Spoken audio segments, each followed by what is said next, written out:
and it is of great interest to Ghanaians in Italy, and many of the Ghanaians have profited from this and have grown families, and they have been able to provide whether social and economic and working opportunities for themselves and for their family members. They have been able to raise their children also very well. Most of their children have even completed their university level of education. Some have gotten their professions, and they are doing quite better. There was one thing which I didn't mention, but it is always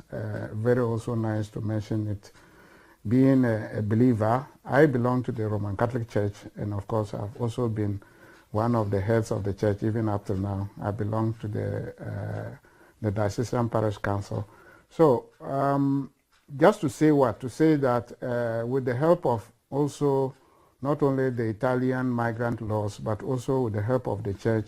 Ghanaians have found themselves much more comfortable living in this province and the whole of Italy. Yatio, Openi, dear Pa, as a union head, offices to offices, our pioneer Yabisame. What is Nkofo can be say about Italy? Well, I always see it as a wrong impression, as a myopic conclusion, as a biased valuation of the status of Italy and its ability to host foreigners. Ghanaians should be much grateful if Ghanaians who have resided here of the same number of years that I have, they should be much more thankful to Italy. In the first place, like we said, by the fact that the Italian government over the years, by and by, have provided certain laws that gave the opportunity for Ghanaians to obtain stay permits, both temporal and permanent stay permits, is a big advantage. It is not common in the whole of this Western Europe here. In the second place, some of these stay permit holders have been able to acquire Italian citizens. They have now become, by virtue of Italian citizens, they have become European citizens, and they are enjoying a lot of privileges all over Europe. It's unfortunate that some of those people, Ghanaians who have acquired the Italian citizenship, have migrated elsewhere thinking of getting brighter futures. It might be good, but we also hear of diverse stories and contrary stories of this outflow of Ghanaian Italian citizens, both in the UK, in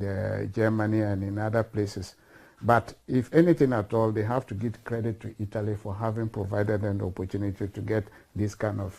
leverage status. Italy, by virtue of the working opportunities that they have provided for many foreigners, including Ghanaians, is a live show for many Ghanaians even to recognize that certain cities, I think Konongo, and in Accra, Brekum, they have got what they call Italian towns or Italian towns, Konongo, Akomadan, Brekum, yes, Doma. Yes. If anybody has a doubt at all, these are clerical examples to show how Italians have been able to provide better opportunities for Ghanaians who have ever traveled and lived in Italy, compared to other countries where they have gone long before. We used to know, before I traveled out of Ghana, we used to know of the word boga boga, and that meant that there were people who had gone to Germany and they have been able to get some privileges, and they have acquired some properties, and especially cars, and then they used to come to Ghana, and we used to call them boggers. But the extent to which for the past 30 years that Ghanaians have discovered Italy and they have come to say, I think they have provided much more of wealth and progressive development in Ghana for us to believe that Italy, it is not just a land of tomatoes or a land of...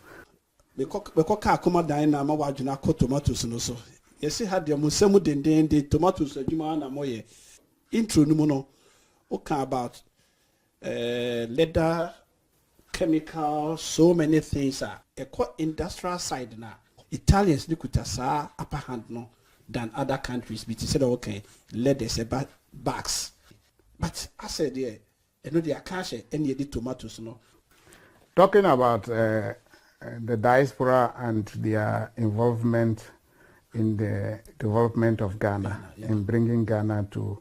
at least they said we are now a developing country. We have in certain fora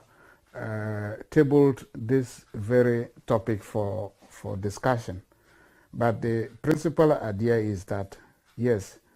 we may be talking of professionals who have acquired an university level degrees, maybe in the US, maybe in the UK, and probably they are engaged in professional careers in teaching university schools, and then maybe becoming lawyers and then doctors. However, if really we want to leverage Ghana from its level status, its economic status, industrial status, I think we need much more of technocrats. We need much more of technicians. We need much more of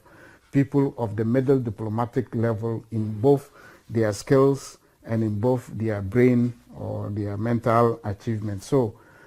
back to in this front, I can see that Italy can provide a lot of expertise for the development of Ghana, both from the workers in the various sectors that we know. There are so many Ghanaians, like I first mentioned, in the leather industry, both from the initial tannering process to the medium tannering process to the finishing tannering process. There are those who are working in the plastic industry, from the flexible plastic production to the hard plastic content production. There are others. As for the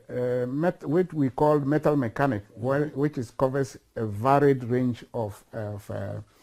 industries, whereby we can talk of the initial ones like the foundries. The foundries, you know, the foundries are the basic core in which certain spare parts and certain elements, parts of engine, parts of parts of the technical aspects of machines and what machinery, equipment I wanted to say, are produced. So we have people who are operators of machines that produce all these kinds of parts, of which we need, both from the elementary to the finishing parts. We have people who are also in the food chain production. Italy is known for pasta. What we talk about pasta, and sometimes in Ghana we only know of spaghetti. But in Italian pasta, we have the macaroni, we have the pasta itself, we have the spaghetti, and then we have various other articles related with the pasta. And there are technicians also in the production of this transformation from the raw flour to the pasta production. Bread is quite a common meal in Italy, and we have people also, foreigners, even Ghanaians, who are engaged in the production of bread. Even though in Italy we do not eat sugar bread, but at least that of the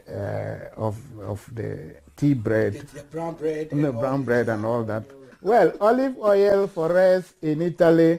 is nothing for prayer, has nothing to do with prayers, has nothing to do with religious activities. Olive oil for us is a precious oil, just like the palm oil, that is very good in giving good health, nutritious for people. Ceramics, like we have a certain district in Italy which is called Modena and Sassuolo. Sassuolo, even by the name, will know that it refers to the rocky area. Okay. And it is from this rocky area, that land of rock, that they started carving and they started reshaping and polishing and became something like the tiles. Okay. And now that place is one of the famous, known throughout the world, that produces tiles. Ghanaians are buying tiles from here and even trading it in Ghana. But there are a lot of Ghanaians in that field as well. Right. So Italy has got so many industries, of which Ghanaians are participants of the processing of these industries, and they can be termed as technocrats, or they can be termed as technical workers who can provide experience in case we want to use them to be able to develop the industrial nature of Ghana. Opinion, young migration, migrants, let's say, almost more bar, the Duke Roma, and let's say. It is no news that many of the influx, like I said, we now have a constant and obnoxious idea of this traversing or crossing the Mediterranean Sea through Libya over to Italy. It has become one of the principal routes by which many African migrants come inside Italy. When we talk of the migrants who smuggle their way through the sea, through the Mediterranean Sea, through Libya, through Tunisia, it is another story altogether. It is sometimes very excruciating to listen to some of the stories they narrate, but as long as they enter into Italy, they are first received into the various reception centers. They are identified there, and their stories are being recorded as seekers of asylum. And these seekers of asylum in Italy, we have various forms of classifying them. We have those who are asking for international protection. We have those who are asking for humanitarian to be received under humanitarian grounds. And then we have those who purely want to be granted political asylum. So these are the three main categories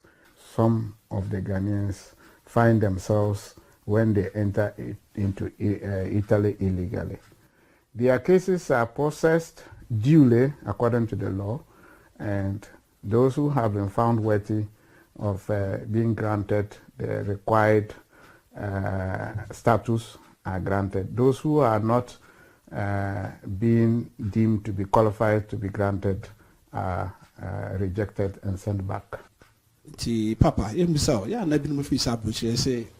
I had ye when you drew and quiet, you will make it.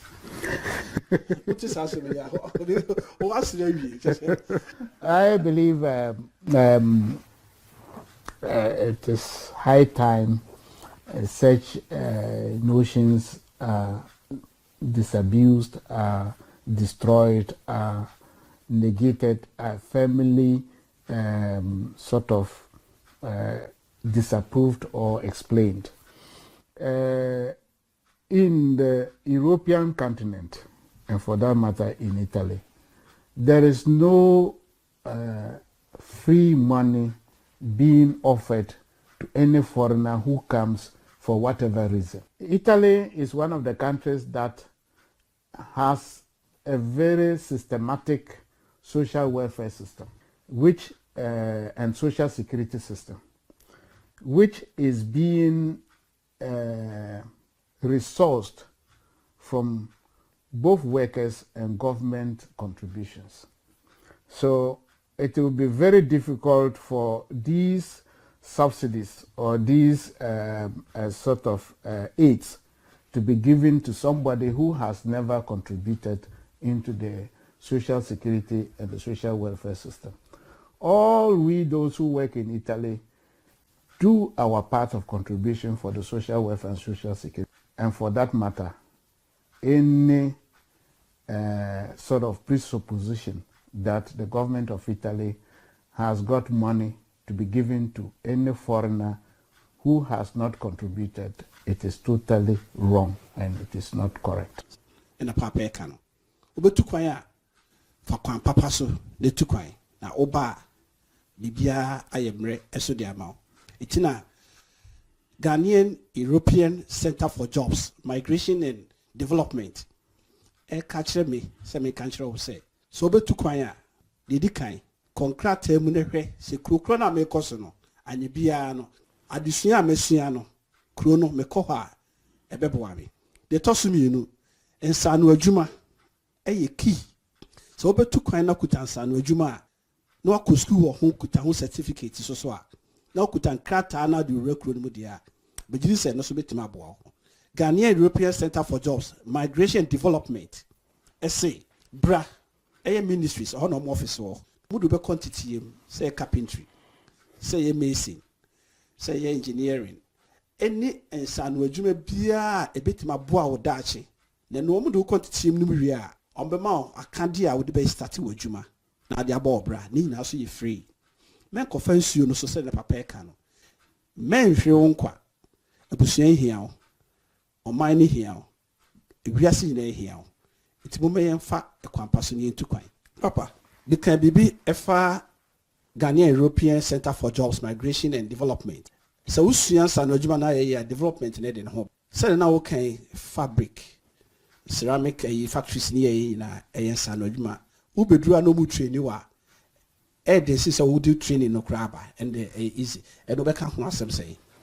Oh yes, thank you for reminding me, and thanks for this center that you reminded me, Ghanaian European Center for Jobs. Italy for over 20 years has established what they term outside pre-training job seekers in Italy.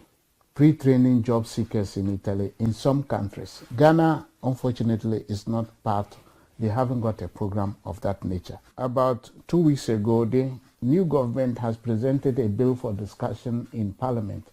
of which they are proposing for the next 3 years to invite 500,000 foreigners for jobs into Italy. It's a program that, and obviously they are going to give precedence to those who have undergone this pre-training for jobs in Italy. One of the basic elements about the pre-training, apart from the skills of each person, is the fact that the person must have an elementary knowledge of Italian language. Over here in Italy, we hardly use English in any form of activity. So if the Ghana government will enter into this deal, already Ghana government has entered into the deal for which I mentioned earlier, that employers are allowed under certain laws of Italy to bring people. Already we just finished one, and therefore Ghana is a part of that one because Ghana signed the repatriation agreement law. This repatriation agreement law are the privileged countries under which, when Italy is in need of job or in need of workers, they allow a certain quota to come in. It happens almost every year. Now, the jobs that Italy have foreseen for the next 3 years that they will need foreigners intervention or foreign workers are in the metal mechanic area. They also need workers, as usual, in the tourism and the hotel industry. They need workers in the agricultural section. They need workers in the telecommunication. I don't know. Indians are much more better. Somalians are also good, but Ghana, we are also coming. All right, so you can train. So we have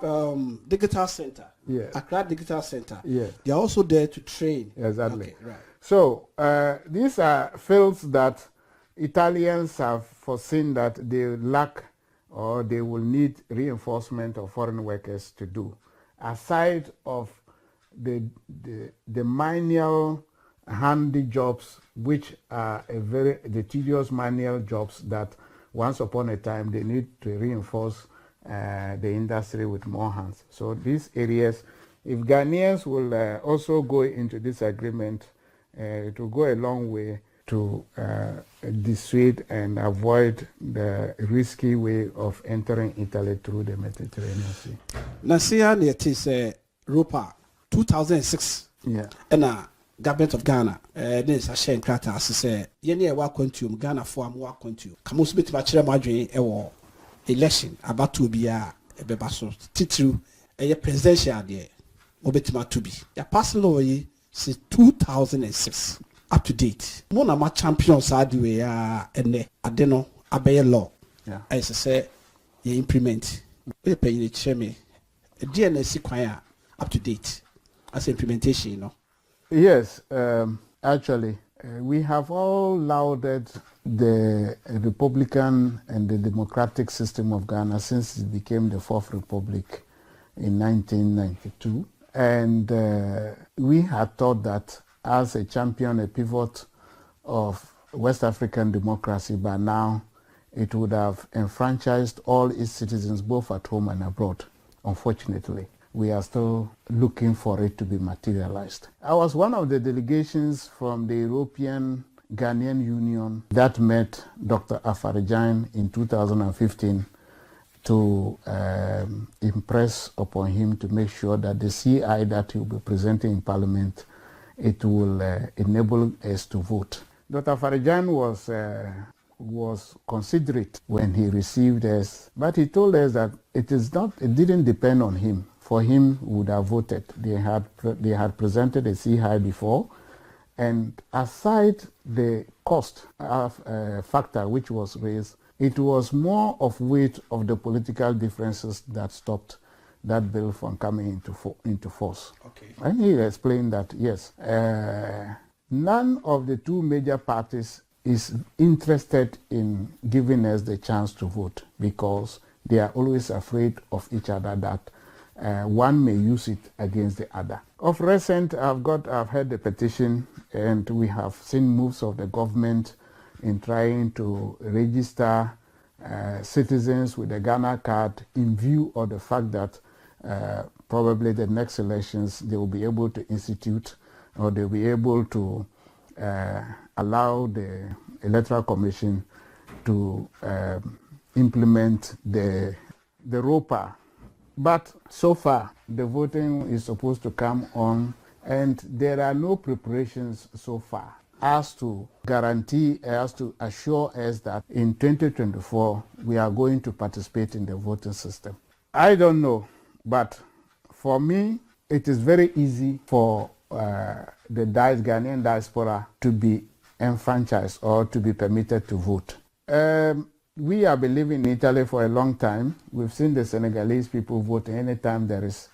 voting in their country. They mostly vote for the presidential elections. We know that Kenya votes. We know that South Africa votes. We know that Mali also votes. Now, what prevents Ghana from allowing its citizens who are staying outside to vote? To be frank with you, if we are going to always listen to the fact that one political party implementing it will have an advantage over another political, then it will never be implemented. For me, I believe ROPA should be implemented immediately. Talking about cost, we have to even understand that voting is not mandatory. Mm-hmm. Voting, it is facultative. If I want to vote, once given the opportunity, I can vote, or I can decide not to vote, and I will not face any penalty or any democratic institutions in Ghana. We have a very varied form of experience, both in legislature, both in civil affairs, and in economic affairs. That probably, I sometimes even reflect over the story of Victor Solomon and others who, having been invited by their respective governments to serve in Ghana, they were later on incriminated, seriously sent to prison, and they died in prison. It is not new. Kwame Nkrumah himself was invited when he was a diasporian to come and help in the fight against the colonial masters. I believe that if Kwame Nkrumah was able to have his way in able to ouster the colonial government, it's because of his experience he lived out. So I believe actually that there is a strong political fear. The diasporans, if they are given that opportunity, they might cause an utter revolution in the way leadership in Ghana goes. Are you sure? I'm very sure. Ose diaspora revolution. The real core, the real value, the real participation, bringing the onward experience, those of us who are still living outside, who have the ability to come into Ghana Parliament and then revolutionize them. That is it. Nkomo Europe tour. Asempa Daswo. Potokasemo. Osi enhancing diaspora and homeland relationship. Asempa 94.7 FM. Yes, I Europe tour. Ane Ghana fwa mu obi man so atwetwe nkomo ahwe kwampa. Yebetumi afa so ma Ghana fa ntoma pafra. Na yebetumi aboabo yen ho. Aha ye Italy Abrokyire Nkomo. Kura friend Udni. na bepɔ bi a mehunu wa ha mani agye papa bɛkyɛ sɛ Roman folk rampa bepɔ no nim anka menyi ni sɛ aha yɛ Italy yɛ Udine no na maduru efie ba ko mu a kyɛ sɛ aha yɛ ɔkyeman de hye ɔnhwɛ ma ne nsɛe ɔne bibia yɛ ne show yɛ ba ko pɛ ne show yɛ mpɛhwɛ papa hɔ no mo ma bepie ha deɛ medical busa president ne din baabi ofiri ɛwɔ Ghana papa akwaba edoba Asempa 4.7 ayo medase dedi kan me ma wakwaba de to so de twede ampon Yankopon aseda ema no waya de mia me din de yefre me akwasi poku na me firi akyem mosia so a eye enyinam eben enyinam pe na de wo mu nyina nse e betena Italy ha no ache kakra e bae me fi se 1990 afi apima hankun adokono na me na me ye president Ghana fo a e wo hai Udine ha de me na me dano nti no so bae a de ohia bia se opese obusa no me so betimi akyerɛkyerɛ nti me ye ayokoni nti me bo ayokonton nti de wo bia mama sonti sanete oyoko de hye ɔkyeman enu free ɔne da Ghana fo ɛwɔ Udine ano desima befie pa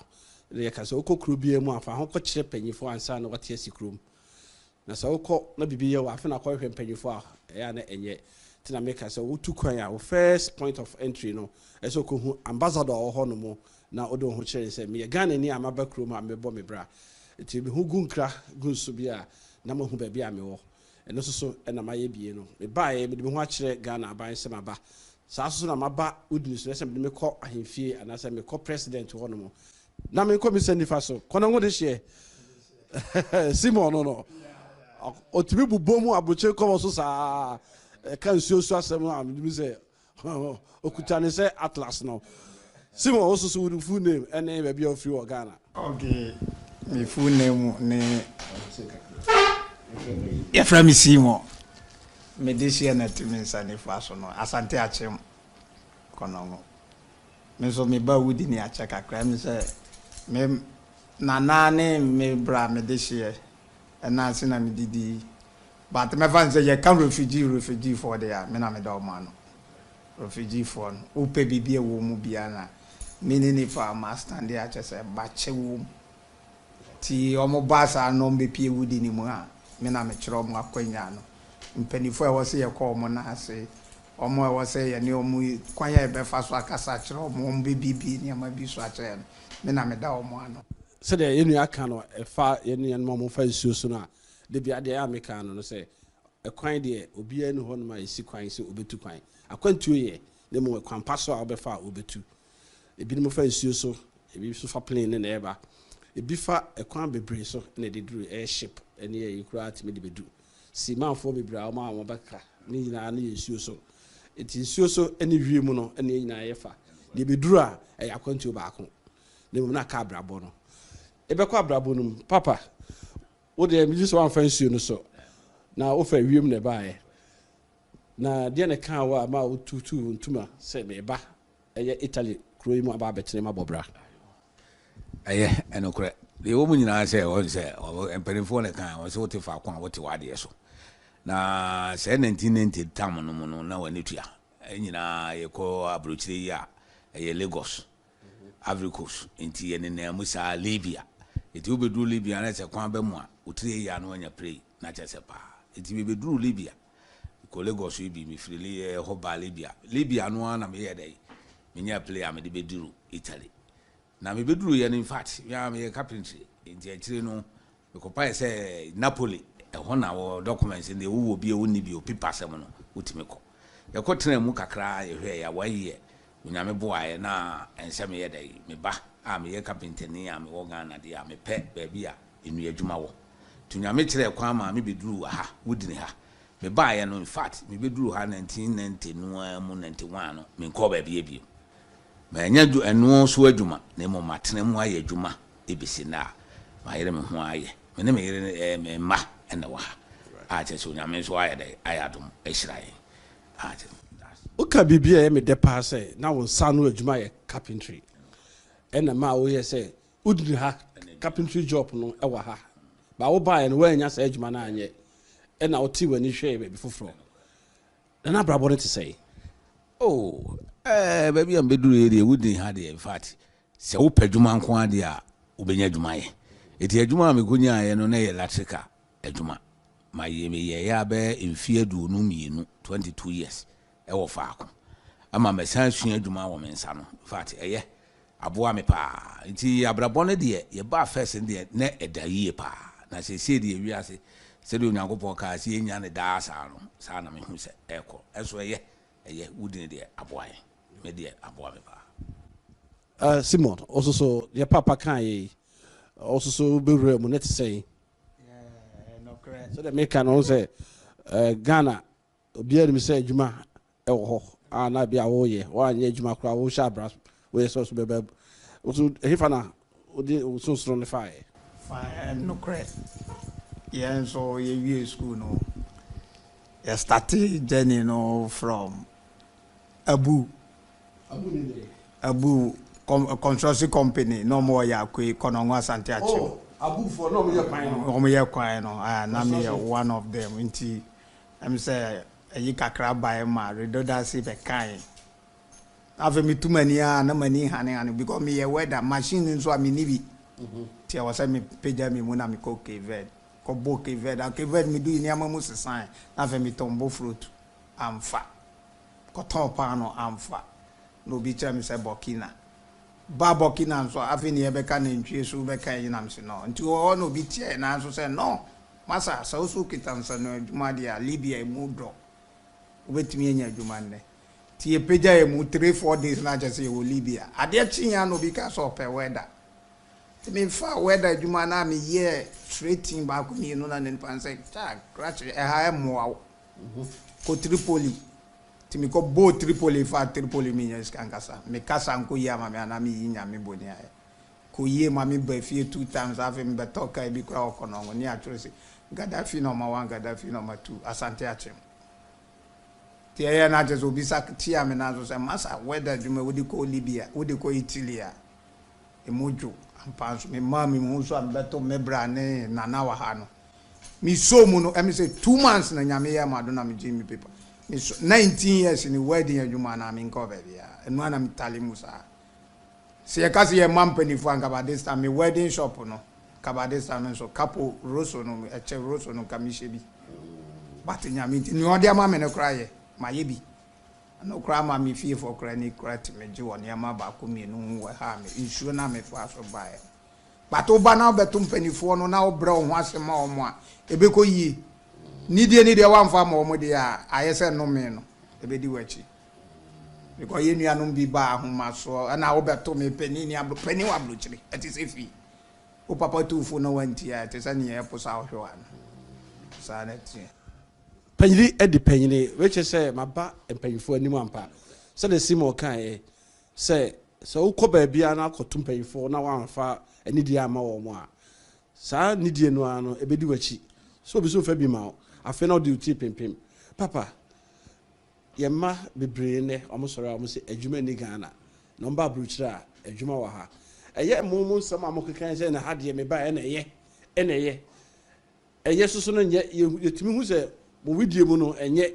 esumutimi nka edie pa challenges be na mo fam wo de kire me wo bewura mu no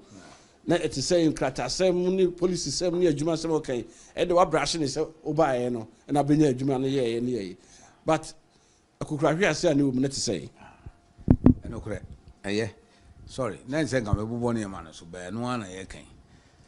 sesi ya ye wo mu die in fact say nyina ye nyame didiefo de a ewi ase ba bia asesa na mfiti ase no so hwemu amene bi atwamu no ye nananom mo ye dai eba ba ye dai ye besisa wo mu ana de ko ye adwuma akire mu jae na akire ya san beto wo sesi na ankasa no ebedu ba bi me bompa ya se ebedu ba bi ye betena ye kurum na ya ye adwuma enye se bia meduru ba bi ama ba ye medie enu ntia na sesi ni wie mu na ankasa enye de si ye tena fa ko a sebi adwonso gu ho a ebetimi atwahuru se de mpanifo kan no nti no enkwala no asisi so no ade no se wo betu kwan na se wo behwe kuro ni mu a eye ɛne yɛ sɛ bi akwantuo deɛ nyansasua na mmom sɛ wotena wokuro mu nso asua wo nsa no adwuma na wayere wo ho ayɛ ne hɔ a mfe sɛ bɛboa sɛsɛ deɛ akɔi sɛsɛ deɛ akɔi deɛ papa president waka yɛ mmɔfra no still ɔmo nte ase sɛ ɛnyɛ koraa no ɛsomutim ɛdeɛ ne ma no nyɛ sisi a okay yɛ ba yi first na light ni ade sei na ɛfo sisi bibia yɛ dene ɛdan koraa no a ɔyɛ ma obi atrɛ mu no yɛ ba first paa no koraa de no mu hu yɛ ɔmo tie tuntum ti na ɔmo pɛ sɛ ɔde ma ɛkyire yɛ mmɔden bɔ a yɛyɛ ya no mu sɛ sɛ mogya no ayɛ korɔ ansa na ɔmo te aseɛ na sɛ wie mu na adane wiase adane sɛ mmom sɛ wiase san adane foforɔ sɛ deɛ ntɔkwa bi mma ɛmma sɛ ɛnɛ no wotɔ adeɛ a ayɛ aboɔdene na adwuma asɛm ayɛ biribiara ne ade a ɛha dwene ɛno na obi a woba mɛka ne sɛ nkɛ bɛyɛ aka wo deɛ yere ho ɛhwɛ no hɔ na biribiara a mɛtumi aka atwa toɔ ne sɛ adwuma no deɛ in fact Abrokyire deɛ ebi wɔ hɔ Abrokyire ha deɛ ebi wɔ ha a wɔn san koraa san hia nipa kakra mɛsan de ato aso sɛ woba na wɔasua wo nsa no adwuma bi na woba ahanyɛ dɛ wɔamane na mu saa so ada ɛda akwantuo deɛ yɛnya atu ɛno deɛ ɔka kyerɛ obi so onya akora ɔbɛka kyerɛ sɛ deɛ ɔkan wo deɛ ɔte ana me deɛ bɛyɛ dɛ eti wo nipa bia nso ɔbɛyɛ na adwen so ɔpɛ so ɔba ha no ɔnsua ne nsa no adwuma a ɛbɛboa because nsa no adwuma yɛnsisiw na da bia ɔbɛnya bibi so ayɛ dɛ edit medawas no kore sɛ the president kan yɛ no mɛsa community na German for ɛna kan yɛ sɛ ɔmo de enwoma no ɛyɛ adeɛ a ɔmo gye tum so bia besua adeɛ ne yi atwerɛ ne mmom no nsa no adwuma ɛyɛ ɔmo key yɛka German machine a entina ɔmo ne Ghana abɛka bom sisi sɛ GIZ ɛyɛ Ghanaian government ɛne German government aka bom sɛ Ghana ni abɔfra bia ɔwɔ Ghana sisi no wopɛ sɛ osua nsa no adwuma bra na wɔfa nkɔntetie mu free na wowie a adekora na wosua yɛ no ama ho tools na ɔde start wɔ adwuma na no na sɛ ɔyere ho yɛ ni yie na sɛ kyena wotu kwan a ɔmbɛhwɛ wɔyi ne kura so ka sɛ ɔba Germany kura ɔmbɛka sɛ wo kura yɛ nneɛma o asetena anasɛ abrabɔ ahyɛseɛ na ɛna ɔpɛ sɛ ɔbɛhwɛ kurom hɔ kura ɛbɛma ɔtumi akɔ na wasan aba ɛbɛboa wo nti sɛ de papa kan president aka pa woba na wosua wo sa no adwuma deɛ a ɛyɛ key paa ba wokɔyɛ HR ne the administration ne na woduru ha ma wonya sa adwuma ne benye so the Simon my experience kakra papa be can experience asan sorry the time aso so time ebi wo ye be ye 1-on-1 wo de Libya continue no wo grade 1 grade 2 grade 3 wo de nyina bi wo tombo fruit wo tom pan no keved wo ba ekura no be hwe nwan so ne ye friend say anantwie so Abrokyire Adentina Ghana deɛ sɛ adwuma no mo pɛsɛm bɛyɛ mo ntɔn paa no bi ne yɛ Ghana no mesra meka yɛ nipa bi wɔ a yɛ ahomaso yɛ de ani ato yɛ ofa mo so yɛ papa mo so but udru akwantu mu ana obehu so o papa ni o maami ni o me yɛ example bi ato Kotonu o dada mu one day a wo pia bonten no na oje ne dan sika wo bewuro na oje ne a wo dam nti obetimi aka kyem so nkoye adwuma na na to kɔ ne yesi beka na ntwe so beka na ntwe so because kwansi be na do ko twa odaika o mami ni o papa ni o enne me sabota ya wo de amami akwanya ya wo de amami minya ya edam trim de bia se me bagana me kɔ kantanka ho experience amabenya ni Europe wedding bia mabenya experience amabenya no me hwe kantanka TV a tembia wedding bi o mo ya mi huni se enko yie mame meko kantaka be empro me na se metra Ghana niama menya obe provide me anka me ma Europe bio because omokra no niama bi wo a fabrica kese a me yemu adwuma me brade onim falem sisi a me won ye pejame se ohene ade ne se ya me the African mentality me ye wo tracing bi ma omo a computer current me end 30 so ye de ko oil food de akọ gas food o ye de gas na ko for oil ko for two fees sanim de we me de kotra me krum na me ye boa me man a eye ana sa enye Sham yenim Asempa yenwie we part 1 ye kwa koto aso na yɛde de aka no abrɛ mu ayɛ Asempa 94.7 mo so foko kwa manko Akonta ma ba beto ɛyɛ ɔpanyini a ɔda Ghana fo nyinaa make us association nyinaa no ɔmo president ɛyɛ ɔchiman yɛhwɛ ma ne nsɛi ɛso hwɛ ama na sɛi brɛ mu na dane coffee eti yɛde paano ne esikyire no bɛkɔ akɔgu yɛkɔ ɛyɛ meeting ase ne ne nuanom so akɔ akɔdi nkɔmmɔ kakra hɔ no mo ɔbɛsɛ ɛba ɛyɛ odini Italy kuro baako a Ghana for mo soso ba bɛbɔ mo ho adwa wɔ ha se anɔpɛ mehu sɛ mo nyinaa mo wɔ ha se ɛdeɛ na ma mo twa ahyia wɔ ha se anɔpɛ de me nua bɔkɔ de me twa ahyia mo sɛ yɛwɔ ha no yɛ Ghana passport no ebi awu ba yɛ nyinaa kɔ Rome ɛna kɔkɔyɛ ɛwɔ Rome but from baby atiti and ko room ne mu no twe de ati sɛ ɔmo ba wudi ha no yɛ ne ɛbɛn wudi no yes no ɛne ɛbɛba ya ba baby baby a motitine mu twe ansa ma kɔ Rome ne yɛ no sɛ mo ba ha ya ma ba no advantage be ne wom na advantage wom ba ko boy ne sɛ ebi kura na nka me kɔ Rome a ka me use the whole day but the way say uti kura betima akɔ aba ba yɛ no akɔ adwuma. And after the transport no we for train we kwa we ba no enu mutwe asensu baby am tezu me fa train enu tenero ma ba ya me de ko so it is a cost involved no sabo mo why pa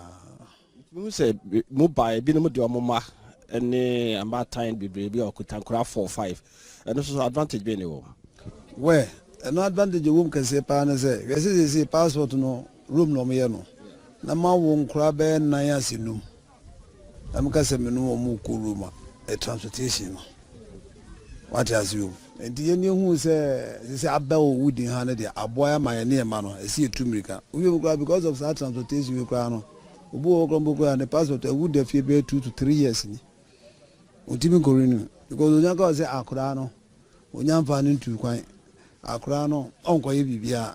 akura no oji passport ko onko ye ba ni nya du mebisa na sa expenses we no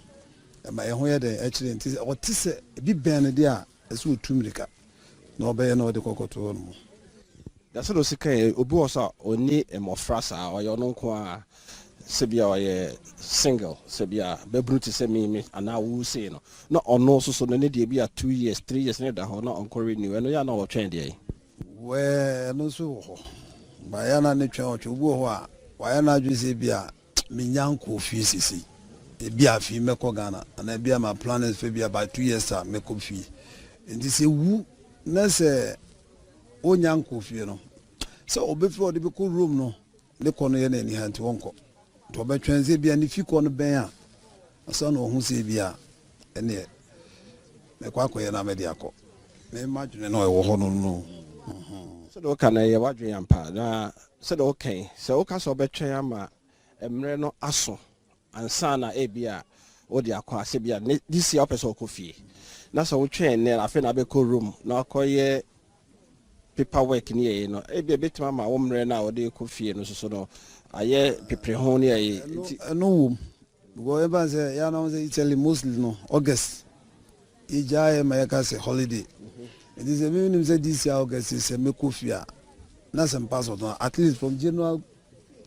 ekono ese mitumi ka ko ye de ekokoye but say do maybe so na say ba impromptu bi so ha ya na akoye say eno so ho be kire kakra because wadwe nya o say meko ye me passport and the define bia ya pro bibia si fie kra person kwa e ho so ya na ha adwen kakra so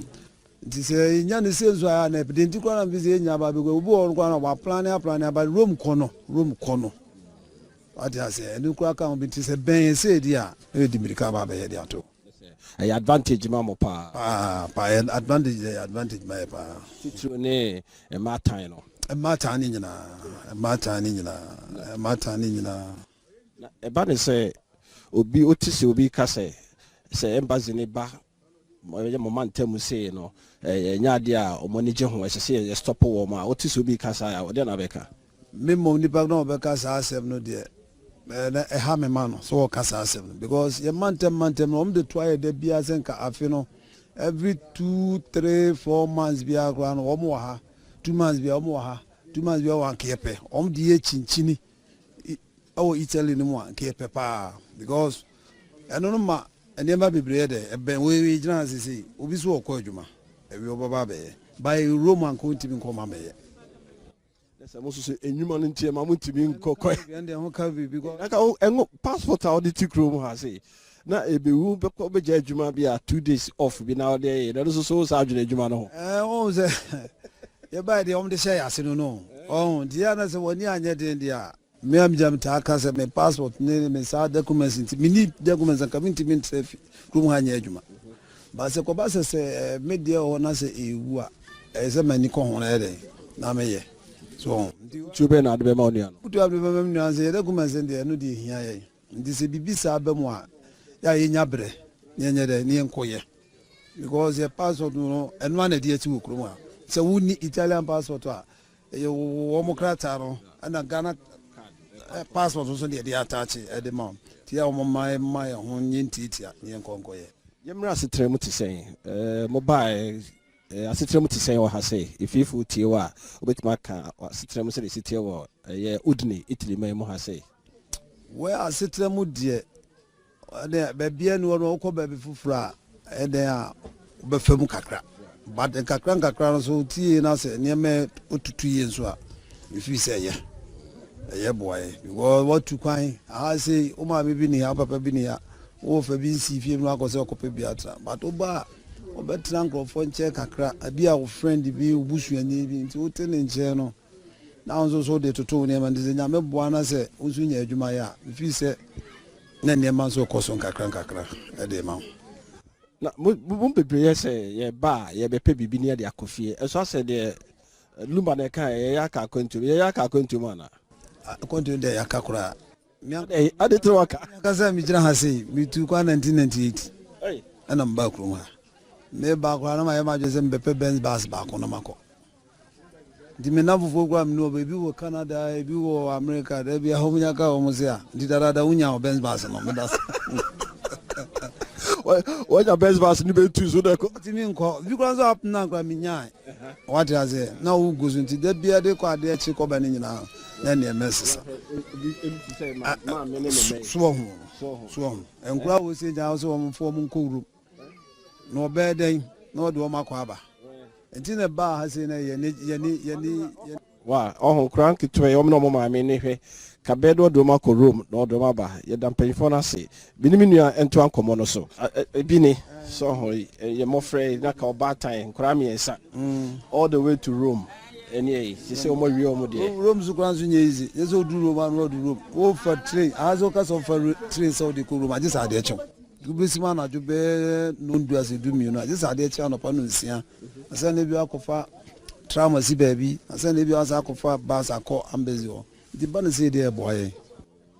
this is a free hair room how many hours when hours ne die men check ba yenya fa ne se me ko room na numere a me ko room na mintimi nko ni data me ko na numere nti bia na me bus ase mtin ebetu anadwo be 10 11 12 nti fitu ko no na aja otimu a nti bebo na de chie no nsia no pa nde na wo room roughly by if I say 8 hours and 9 hours journey ana obo me nkomo na Ghana so boti ha moti Ghana nkomo bebre de ne enoma moti a eha mo ampese payfo bi ti a obetima ka Ghana ne ma na de bebre na haye ba de se enema bi wo no mo a we yenti ase omo no na ja ombu man no o man de omo na ebu but emre bi wo no nhihye bi wo no mo a no mo consider kakra because de na me ni minua me di nkomo se menti ase me de man ko school ni bi da no ye de amam ye bi di ebetiti ni mo yo pe bra ebre yo o matare se se ya wono kure kono no aha kono no wa jodi o ndi se me konya titi mo we nkwa na konya bibi di befie kura na ye ho duty amamia ye se dollar so menti ase se de dollar na ye duty ma ye me de man ko school nti mpenfo ya o so hwe no mo consider ye kakra me to say dollar no so mo de Ghana scam say dollar no ba ko ye say e Ghana scam say to the times and all the Ghana scam to ya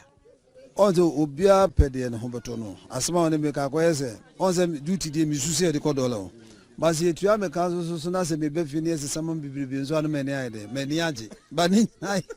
ese se no ma se no ho no ene kutia yo kakra do mo hwe ne ma ne so kakra ene bobo no ma ne bi so e bit is o especially me tell adwuma mta pa me container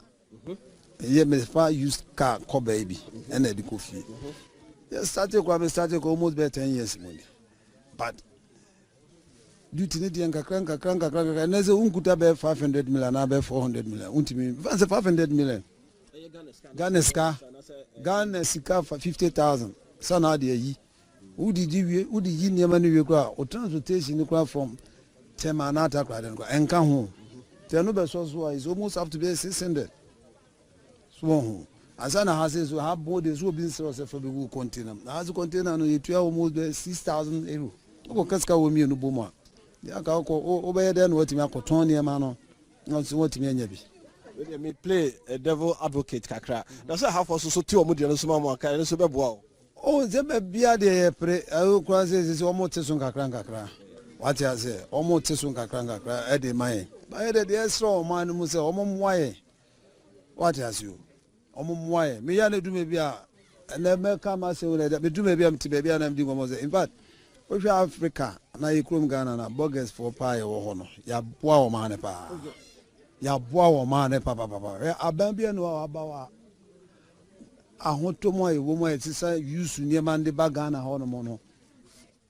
wo nyeye ni a enezo obi kuta sika zo koto flat tv a o dimi koto mo no what you say eya no akope full swap so no ja ono so de ne mre wa ne ma no ma dem akọ hwe kakra nti ade bi wona se mre bi wo mo se wo mo nto mo ase kakra mo aye what sisi wo mo se wo mo twa electronics nim nti eno so wo mo fiti ya na bia ena ye twa electronics nim o mo hwe nipa ba ko fa ahodie wo wa akwa ko die ni mu la se bia menya contract bi metimi ni India fu ana se China fu ye twa fridge mu ye twa TV mu ye twa computer mu metimi ni wo makwa ko ye crab ya de ababa de mo ko kra de ba o man no ye die no ko na yisu aba papa che no go ye ne ma na ye wa ha se ne de ba fie no enye ne ma ya to agu broni se uni broni wo krom ha se ya na se ne se wakoto computer na se fu ye kutami na se owu a kra na ompe na busuafo mpe na busuafo be ka cho se besile ko sisa ne ma na ye den e wo dem wo ni nyina ne fako wan fa man so bon so de akoku ba bia use ne ma ye den e wo etia na omo nto ombo ase kakra na omo mma yi kakra bi se endru grade no ohun se ka bia se ene omo computer wo wan kra ndu sua de no ya ha use wan kra no wo benya bibia be 100 euro eye papa chande obo ka koto no Ghana no pa chese yehwemu a I say European standard and the domo de ba Africa so African standard domo nye ni yi what you say say no Europe Italians dia abrofo no omo pe omo man ye no o kaso o per standard bi se fabre ni kroma or the quality o person we do what you say now so company so me say me de be ma bo say what you say but say Africa no so ban so ono nam so mo ba sika no no mo we ni ti no oba the cheapest product no eno we na say yeni an ye di ho abro yeni ye Ghana for na eko fa normal ni bia ba no fa so ntini akofa cheapest normal eno de fa so ntini no mo kofa sa cheapest ne ma na ede ba because say yeni say o say me be ba say atade che me bi e force but enka say e force nti ebi kura na ade ba kwa metamo abrofo we kura bi kwa mbo original one e wo krom no koto e but o say ya na say bi an bibi we wato agu ba bi so pa befa it doesn't mean say use one bi kura de mono so storage jet so ho jet nya wo what you say but so no for African oba no oba na so be fa matade bi dia kwa o ni grade a wo ko say nkotwa ma no what you say say yeni an ye di ye ho abro eti ye wo ye see gutafo Ghana the traders association for ne no e don't be catch up so omo na de bi omo ye de say e na ban is say omo nwuma ne omo kofa no money ba omo an say cheze ne di papa ni wiase what you say ti gutafo na say omo to omo ase kakra so ohun cause abane say no abane ye de ne nya yesu e ka ho bi because omo anka so omo yawe omo nim say omo ko outside ko twa product ni nyina no obi atwa for ne self say ne mpa so obi nya what has you or free as or cochana or free as or one nimniamo head or cofaba but don't ni grade no when you say mammy. Yes, so no standard board. Yeah, we standard. The standard board no so no omo mwayenana. Ekwabiso media kamet makaja say ekwabiso no omo boy ekwabiso omo mwaye because who di nyama chi standard board na chi bibi ba ade be waya na du be so omo consider bu omo ni guso ana omo so adwuma so omo ye boy so no e kire se omo so ye de e ya di a omo be de ebe ma omo na ye de akonanim amaye Ghana do be ka twato ani say yeni akasa eni edi ye ho abro enyu obi na ha ye yeni ana ye ha ye openen de pa ye ka ho bi eni edi ye ho abro pa we bra ye bra ha se kura minya $1,000 bi ase 2,000 euro bi de mo bi se onyenye me dan bi ana so onyen 2,000 kura me background no di floor me nuko na dan be kwa kudu ho no kura mi hu ni bi oh ni nya so sha se kakra sa na di develop for ba bia na mama ka ha no ya ka ha ende no kura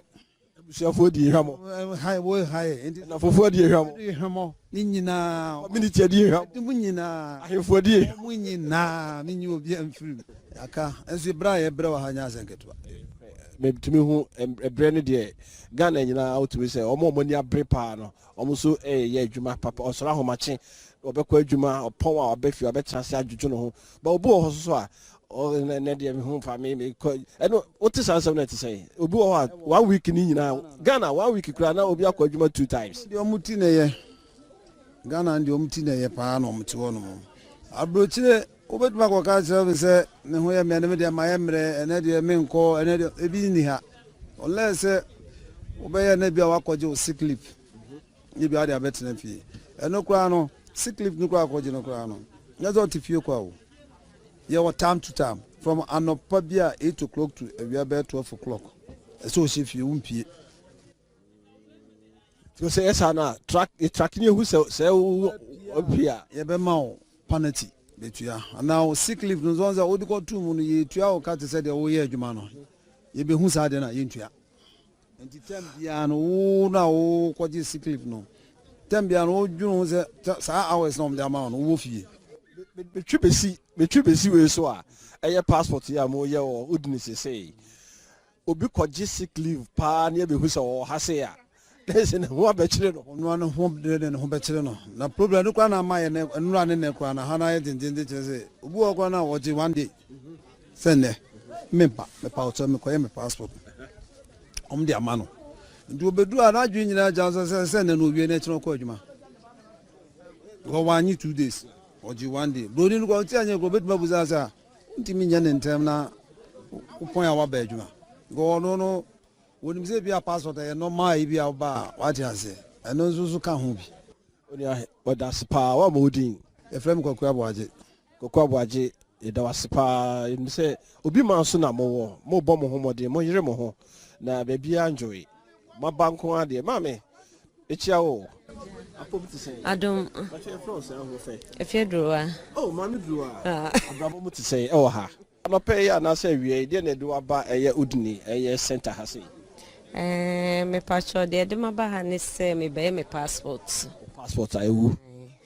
ewu ye how many years ni oh ewu ye me fan be 7 months ni now do de ye e bi de 4 years yes me de be 4 months na ya na de ne ba ma say obitimi ma ne passport bitimi da ho bia 4 years na o se me ko renew e kwan na wa na say de intra no so ewo musa kwana wa room no kwana wa no de na be ka de moye mo abe na aboa mo e ka mo be ko room but o ma ba ha ahofa be ka se hofa so be no nya wo so mo aba tan fa so e nya wo so ne se ama fe no so ati because room no de e kwan wa yes we free Bergamo ne ba ha anti yete se atie kaso bibiri e wo se ye de car ne ba ye de benzina no ye ten se ni be fa train na se be kwa kufa bus See, I see a casubi. Said you who say papa, oh, the tibia city, what you reach him, bed, what Timako make a big crow with him, Mawan in chain, a be neither one in chain, or non qua, bed what Timako room, aquaque. It's necessary. What is say will be Casse, Sir Mantemu, room for no, and I say, embassies no, eba Mantem, ebe your passport, mamma no. Esa by the trim, what is our seminar, then Abeka? No moment, dear Senka. Obetwam no de akɔte sɛ faako bi asenka melano kra yenye wo ha sesa no ye wo soro ase nka melano kra ndi nkeye na nke yeso yenya office ni bi wo ho na sɛ yenya yeso ye wo soro ha no na nke ye kɔ akwakoye ye ho ben ha ye kakra chen sɛ room no de in fact kwa no wa ye bere me last time bi se me ko me de bus du enya na me nan na ma bere my bread. That's it. Has a brabum to say. Jumasem said you said a Ghana. I said the Jume Diagro. I have much Sana Muhuno. Would you compare? If I know maybe compare my mirror. Say the BB compare the Mecase Ghana, the name of Diagro. I have say no sabe to mean Case me 1 year Juma na time Becase bread Juma. Not time the pepe na wunu ho. Time the pepe na wo ho. Na wo edwuma mu ho. See you about 10 dear ka mo asetrem ti se mo ne nkwara ya wo yi ne edwuma ne do so betima ka bibia kire. Awo no mo de me mo de se me ba ha me wo yi. Na me ma wo Ghana. Wakofa wo me ya be mo frey ne adwuma any normal to ye ni it is say yeah more than kakra and in fact a matino you compare me man mo de man mo bro a matani dear and in fact a man bre ya bre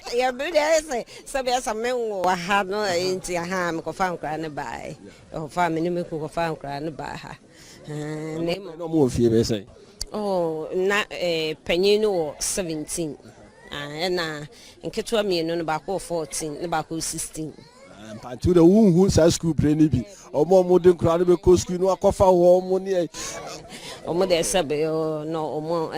ko manimiti. Omo fie no ko manimiti. E kakra nti. O brain is different. Different than. So dia wo. So dia minu abe. Sa. So do aso to forma. O do aso to forma. O your bad time. E bi na wa hu. And so be can say, me na ne ma me nkasa yi. Wa wo do so say the hu nuanom ne na fofo say the omo ne omo me koba no. Ghana foot you, dear Nabeka. Ne meka say,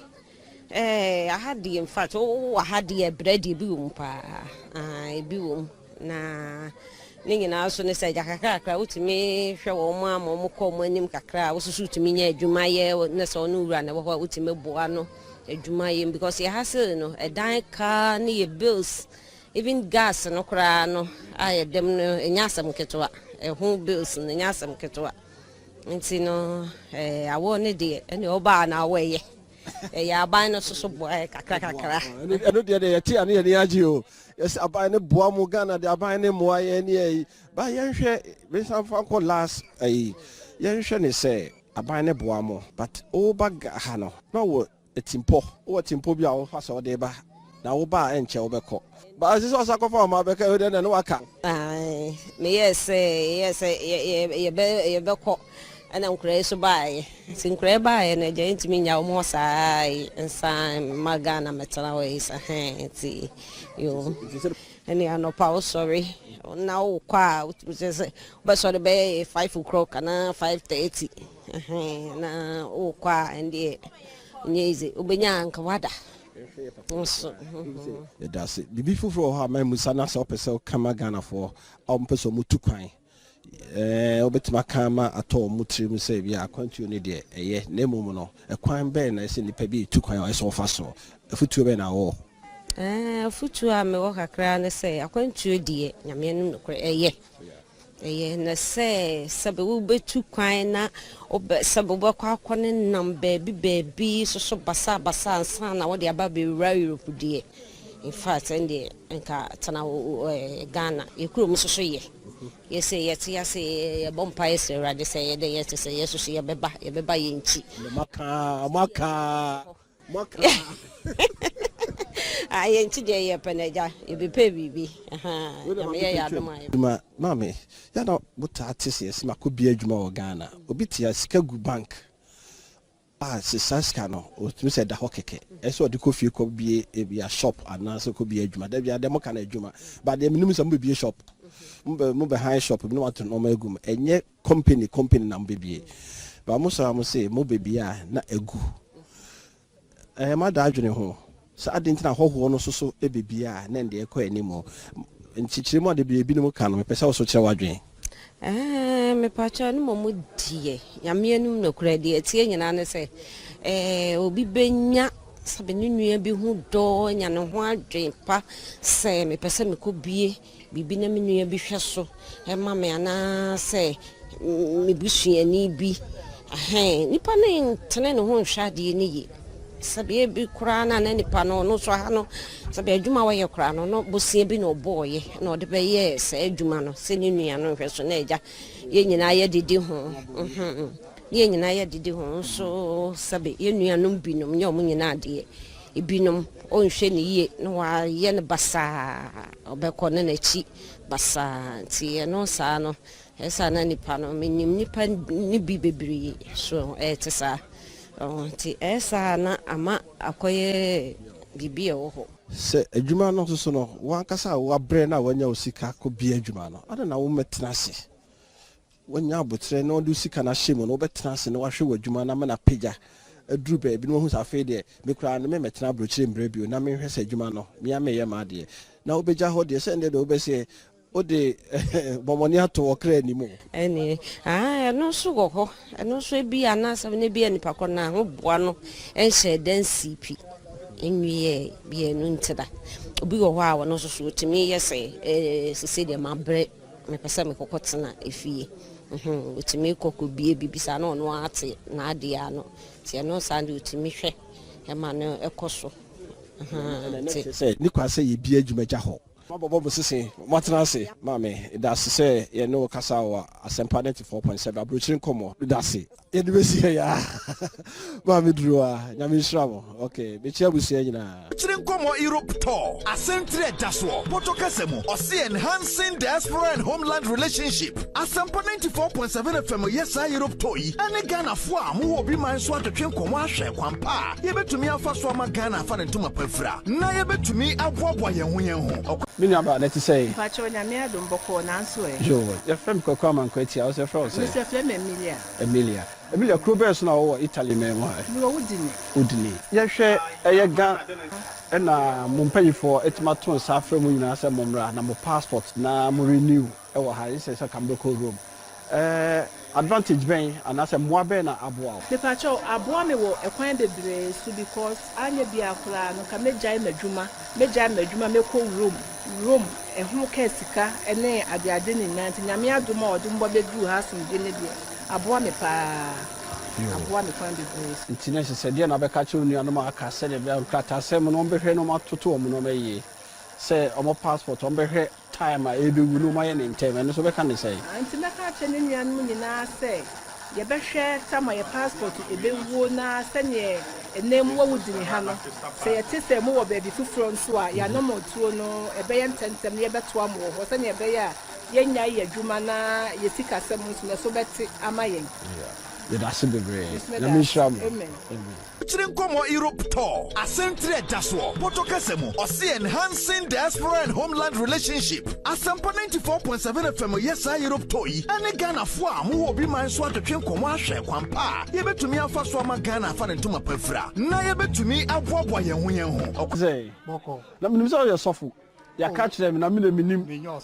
enne be hu se moni age e de ne ani je e wo mu se mo passport amo ye se ka room na ma ye no ha ti die na obeka wo ho ye ni agi se mo ba hana mo be no ha because ukuru ma anyewe ubetwa the ube ko be ba no say be 200 and very nice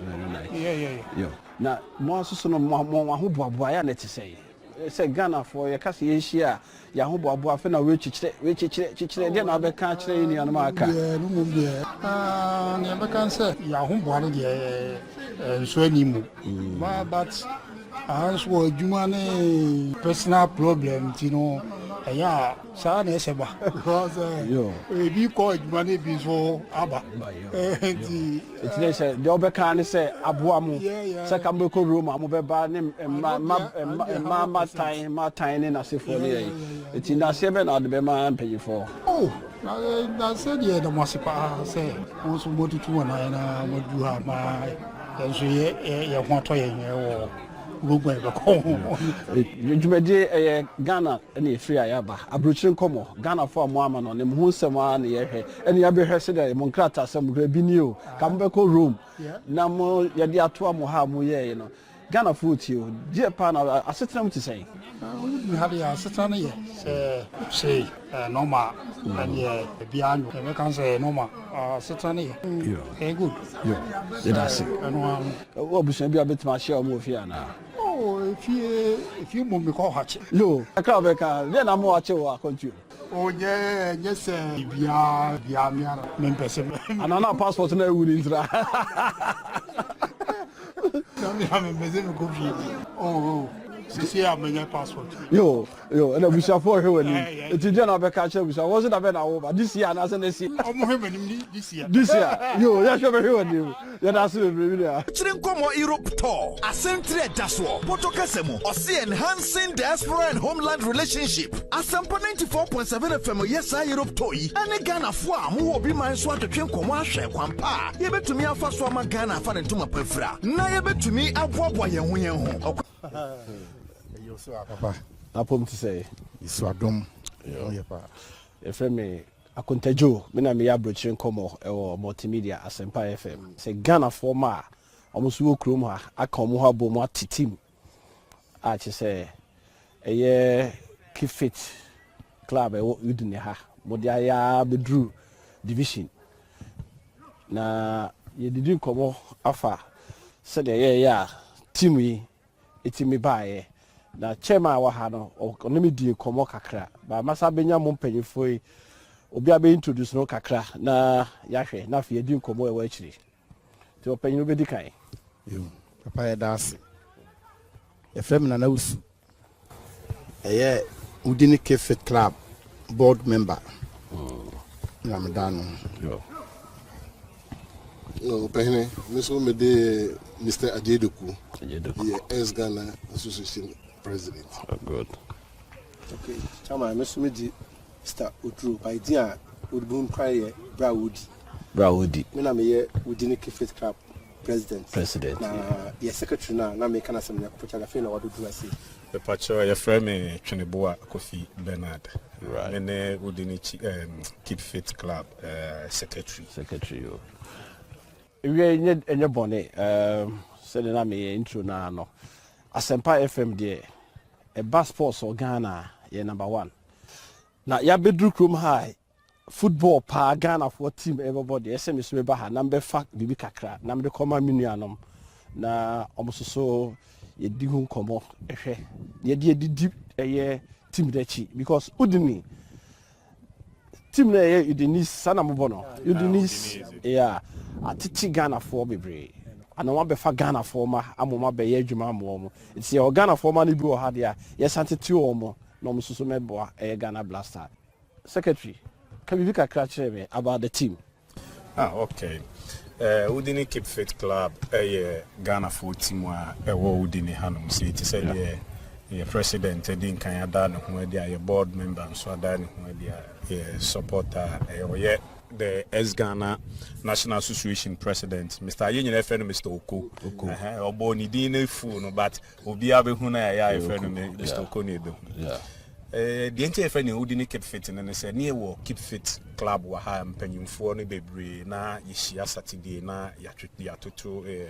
Yempomuka. That's it, Yatinitin Yempomuka. Tia Drumre Binono, I journey by say. wom say yebetene ye mpomu de but enkola na wo mo wa hanum say ne hunu say abribia odinizi for no person omo pe player omo kofa player ni free fie no mo de na yeden aba be ba ni be two boys ni bebre a no mo nim ball ni bo pa omo level no nkomo bo siria akra na nkenye den enchen wo mo but the only difference wom player be obebo Udini Cape Fit Club say ni de obebo siria na ne say